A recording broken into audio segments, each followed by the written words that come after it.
Orkut Farkas-Shakon, the Israeli Minister of Tourism, Professor Shes Levi, Director General of the Israeli Ministry of Health, distinguished speakers and our viewers joining in from Israel, the UAE, and the wider region, Assalamu alaikum, Shalom, and good evening from Dubai.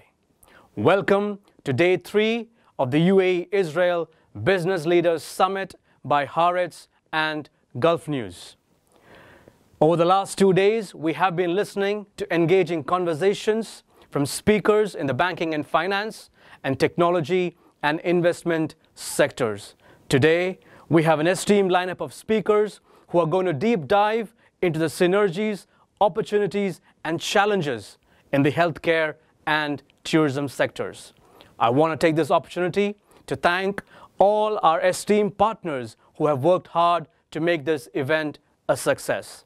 A special shout out to our sponsors in the UAE, Kizad, Sonscorp, and Kalandur Group.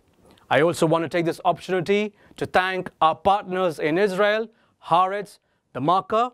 Thank you so much for working with us to make this event a fabulous success. I hope you enjoy today's sessions.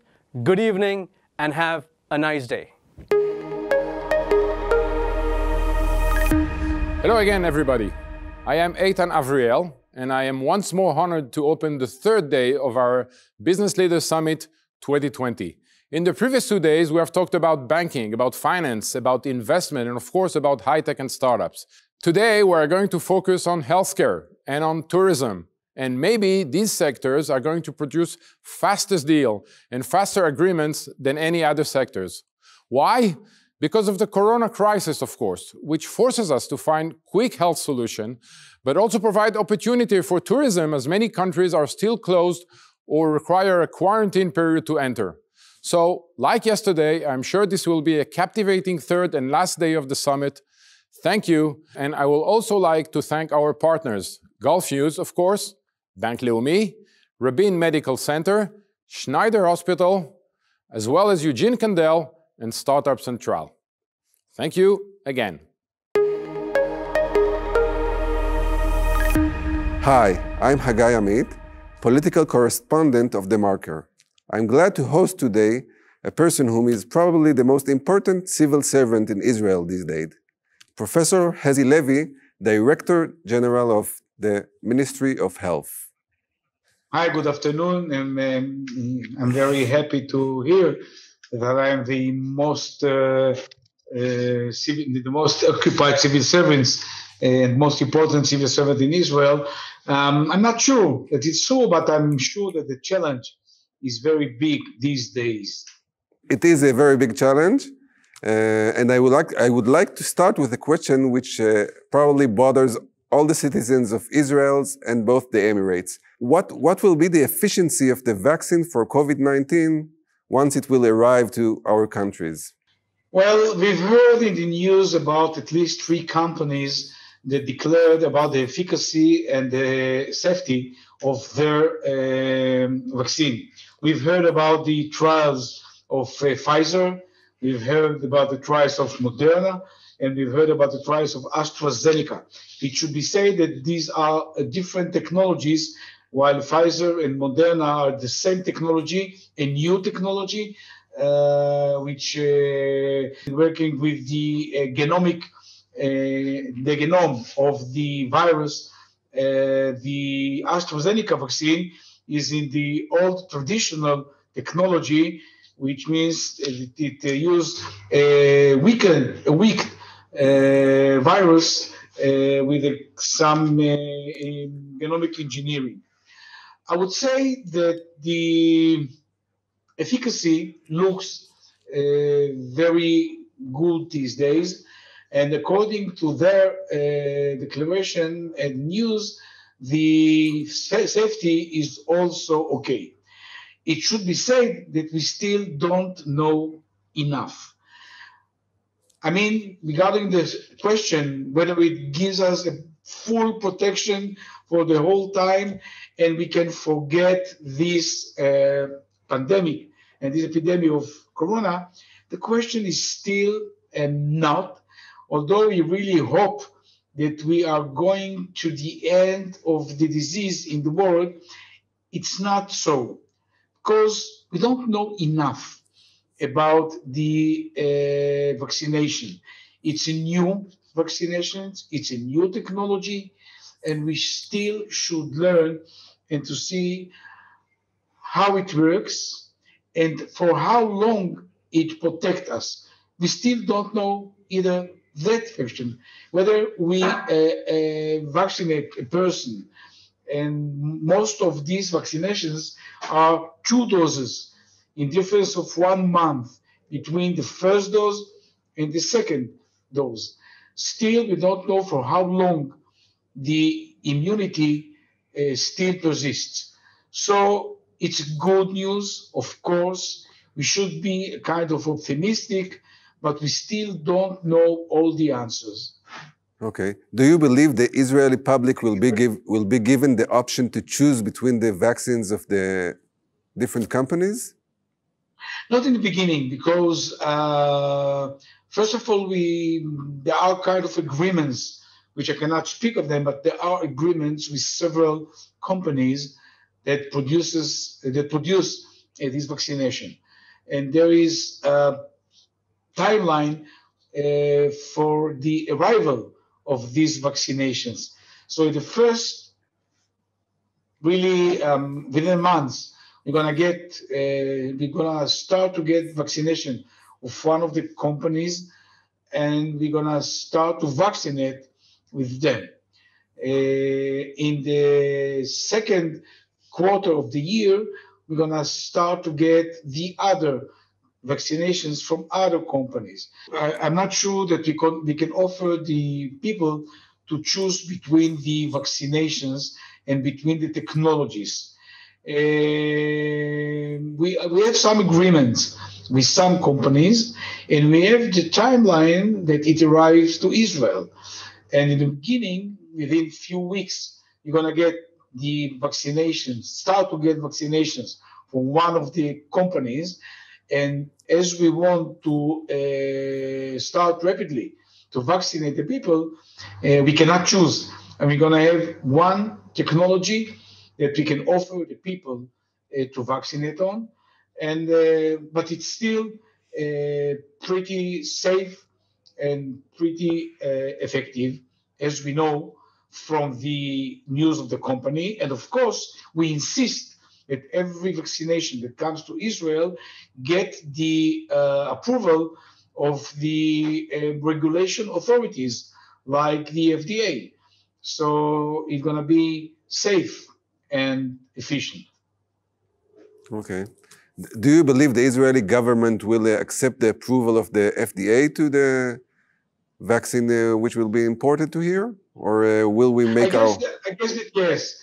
We have in Israel very good authorities of approval of all the drugs and all the medical equipment. And by the way, it's one of the fields of cooperation that we offered, and we agreed to do it with the UEA medical authorities and health authorities, and I'm very glad about it. But going back to the question, we used to approve everything in Israel, and we have the facilities to approve it in order to offer the people in Israel and the citizen the best things regarding health. But still, we are in a kind of an emergency time, and we have to act rapidly, and we have to vaccinate the population. So I guess the approval of the FDA, which is very respected in Israel, is going to be enough in this time. Do you have any estimation about the period it will take to the economy of our country and the global economy to get back on the trail it left nearly a year ago? We cannot ignore the impact of the disease on economy. And in Israel, as other countries, it's a very, very serious point. what to do with the economy and how to help people who cannot work, who should close all their, I would say, life things that they've built, they should close it. And it's really a big problem. Still, I cannot say that it's going to be very fast because, first of all, as I said, the vaccinations should be produced enough to be sufficient for the world population, and including Israel population. It's kind of agreements and etc. Second thing, a lot of the vaccinations, or part of it, should be given in 2 doses. And the gap, the interval between the doses, is going to be about 1 month at least. So if you're going to vaccinate the people, it's going to take from the arrival and the starting of this very serious vaccination project, it's take at least about 1 month for the people. Then we should wait a little till it is efficient enough, and all the immunization is produced in the blood of the person. So it's gonna take time, and we don't know yet for how long it's gonna take till it comes and protects the vaccinated people, and for how long it protects vaccinated people. So, as I said, it's very good news, but it's going to take a little time in this year, in 2021, before we can open economy and be protected from this disease. You visited Abu Dhabi 2 months ago. What were the specific opportunity you saw for the health care system of both the countries from the new relationship? I was very happy to be there and to meet parallel people from the different and several health authorities there. And then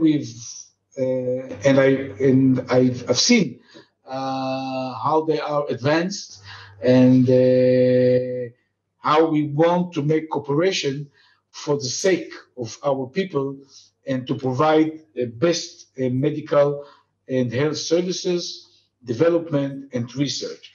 So we spoke about some things, and then we've had a Zoom conference to sign up, and we've signed the MOU, or we wrote the cooperation conditions and terms between 2 countries, and we speak a lot of things regarding public health, health regulation, equipment regulation, emergency preparedness for diseases, for disasters, etc. Of course, the corona and research and treatment and the state-of-the-art treatment in corona. What about digital health and computers serving medical services? And there are much more things. We also including mutual visits of medical personnel in both countries.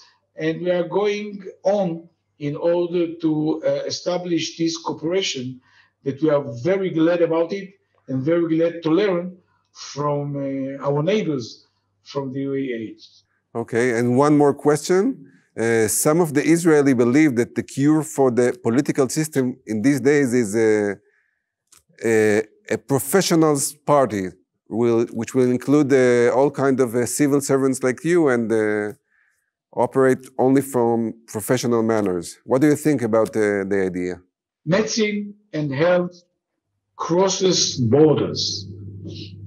I had the opportunity to be heading a lot of Israeli delegations who were sent across the sea in order to help countries while there is a disaster disease, like in Kosovo, like in Rwanda, like in Turkey, like in Kenya, a lot of things. And I was heading delegations in the past. So there are no borders for health and for medicine and for sharing knowledge. So I believe, and I want to believe, that there is no politics or political step that would interfere in this cooperation, which I bless and which I want to advance as soon as possible, as I say, for the sake of the two people. Thank you very much, Professor Levy, and I hope the next time we will meet will be after the COVID-19. I really hope that next time we see, we don't need this thing, and we can speak, and we can hug, and we can be close each to other, and we can cooperate, and live as we lived 1 year ago, and do good things for the people. And that is the best thing that I can wish ourselves. Health, health, and health. Thank you very much.